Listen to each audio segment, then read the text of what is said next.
Hello viewers, this is Digambar Singh and I welcome you to my YouTube channel. Today I am going to teach you one more important topic, but I have not written over here on the whiteboard that topic's name. मैंने यहाँ पे कुछ लिखा हुआ है। यहाँ पे दो पैराग्राफ हैं। दो बच्चों को एक ही काम दिया गया था और दो बच्चों का एक ही मित्र था मोहित, और अध्यापक ने उन्हें कहा कि आपको अपने बेस्ट फ्रेंड के बारे में 4-5 लाइन्स लिखनी है। तो दो मित्र, एक जो पहला वाला मित्र है वो था रोहन और दूसरा जो मित्र है वो है सोहन। अब देखिए, रोहन ने अपने, दोनों का मित्र एक ही है, मोहित है। तो देखते हैं रोहन ने क्या लिखा मोहित के बारे में। उसने लिखा, Mohit is one of my best friend, Mohit reads in my class, Mohit always comes to school, Mohit's father is a farmer, Mohit always does Mohit's homework. ये लिखा रोहन ने मोहित के बारे में। अब सोहन ने भी मोहित के बारे में लिखा। उसने कुछ इस तरह से लिखा, Mohit is one of my best friend, he reads in my class, he always comes to school, his father is a farmer, he always does his homework। अगर आप इन दोनों पैराग्राफ को ध्यान से देखें तो इन दोनों पैराग्राफ में आपको अंतर अवश्य देखने को मिलेगा। अंतर क्या है? यहाँ पे Mohit is one of my best friend, ये रोहन ने भी लिखा और सोहन ने भी Mohit is one of my best friend लिखा। यहाँ पहला जो सेंटेंस है वो दोनों का एक समान है और दोनों सही हैं। ऊपर रोहन ने लिखा, मोहित रीड्स इन माई क्लास। अब सोहन ने लिखा, he reads in my class. ऊपर देखिए, मोहित का बार बार क्या हो रहा है, उसकी फ्रीक्वेंसी बार बार हो रही है, अर्थात मोहित का रिपीटिशन हो रहा है।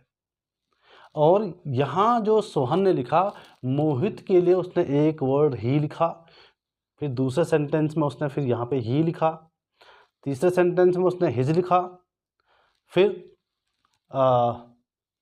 पांचवें जो सेंटेंस में उसने लिखा ही, और इसका पॉजेसिव उसने लिखा हिज। उसने क्या लिखा था? मोहित ऑलवेज डज मोहित्स होमवर्क। अब देखा जाए, ये जो नीचे वाला है इट्स करेक्ट ग्रामेटिकली, यह व्याकरणिक तौर पर सही है। ऊपर वाला जो लिखा है अर्थ तो वही है उसका, लेकिन यहाँ पे जो नाउन मोहित है उसका रिपीटिशन हो रहा है।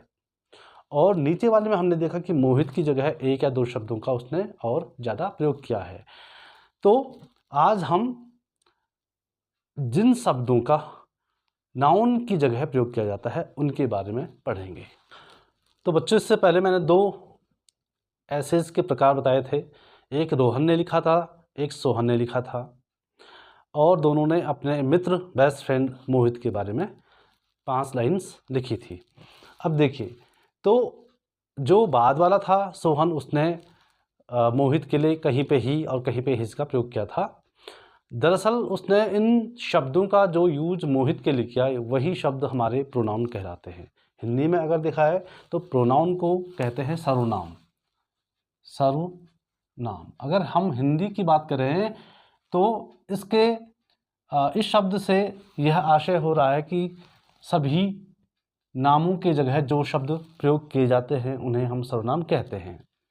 और इंग्लिश में प्रोनाउन, प्रो मीन्स होता है फॉर, अ नाउन। नाउन की जगह प्रयुक्त होने वाले शब्द प्रोनाउन कहलाते हैं।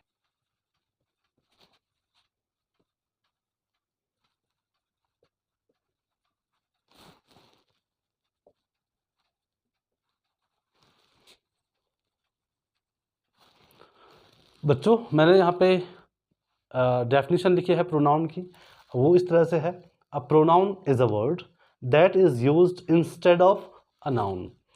प्रोनाउन एक ऐसा शब्द होता है जिसका प्रयोग हम किसी नाउन की जगह करते हैं, किसी नाउन के स्थान पर करते हैं। और कुछ एग्जाम्पल हम यहाँ पे लिख लेते हैं ताकि और स्पष्ट हो जाए।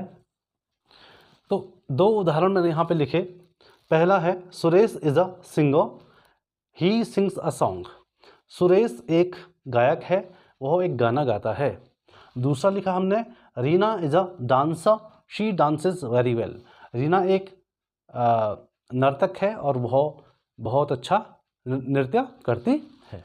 अब देखिए पहला जो वाक्य है, सुरेश के लिए एक शब्द यहाँ पे आया है ही।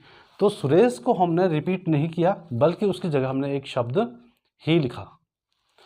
तो यही जो ही है ये क्या है, इस नाउन सुरेश एक नाउन है, उसकी जगह पे ये शब्द यूज हुआ है, इसलिए इस शब्द को हम क्या कहेंगे, प्रोनाउन। ये क्या हो जाएगा, प्रोनाउन। इसी तरह से दूसरे में देखिए आप, रीना जो कि नाउन है, उसकी जगह हमने एक शब्द यूज किया है शी, जो क्या है, प्रोनाउन है। तो आशा करता हूं कि आप प्रोनाउन की डेफिनेशन को समझ गए होंगे। अब इसको हम यूज क्यों करते हैं सर्वनाम को, यूज। तो a pronoun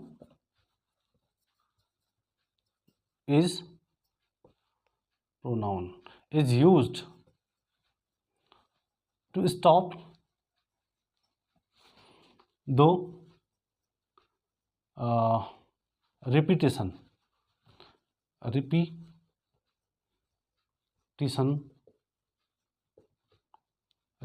of a noun।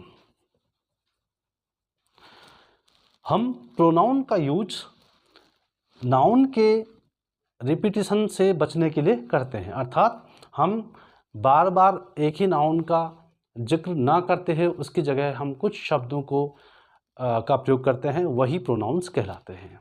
तो आशा करता हूं कि प्रोनाउन के बारे में आप समझ गए होंगे। इसके बाद मैं काइंड्स ऑफ प्रोनाउन की बात करूंगा। आज मैं काइंड्स ऑफ प्रोनाउन लिख लूँगा और एक शॉर्ट ट्रिक बताऊंगा कैसे उनको याद किया जा सकता है। तो बच्चों, इससे पहले हमने प्रोनाउन की डेफिनेशन देखी। यहाँ पे मैंने लिखा है काइंड्स ऑफ प्रोनाउन, सर्वनाम के प्रकार। और देखिएगा सर्वनाम के 11 प्रकार हैं।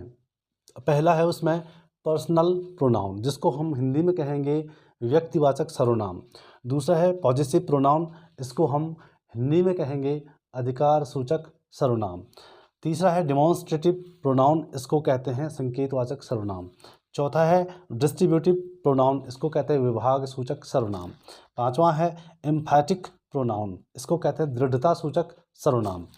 छठा है एक्सक्लेमेटरी प्रोनाउन, इसको कहते हैं विस्मय सूचक सर्वनाम। सातवां है इंडेफिनिट प्रोनाउन, इसको कहते हैं हम अनिश्चयवाचक सर्वनाम। आठवां है इंटेरोगेटिव प्रोनाउन, इसको कहते हैं हम प्रश्नवाचक सर्वनाम। नौवां है रिलेटिव प्रोनाउन, इसको कहते हैं संबंध सूचक सर्वनाम। 10th है रिफ्लेक्सिव प्रोनाउन, इसको कहते हैं हम निजवाचक सर्वनाम। और जो 11th और लास्ट जो प्रोनाउन है वो कहलाता है रेसिप्रोकल प्रोनाउन, और इसको कहते हैं परस्परवाचक सर्वनाम। तो ये हमने 11 प्रकार इसमें लिखे हुए हैं।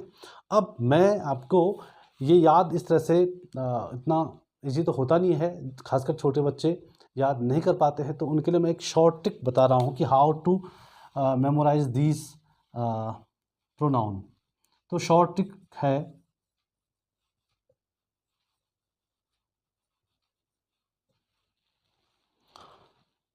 बच्चों मैंने यहाँ पे शॉर्ट ट्रिक इसकी बनाई है।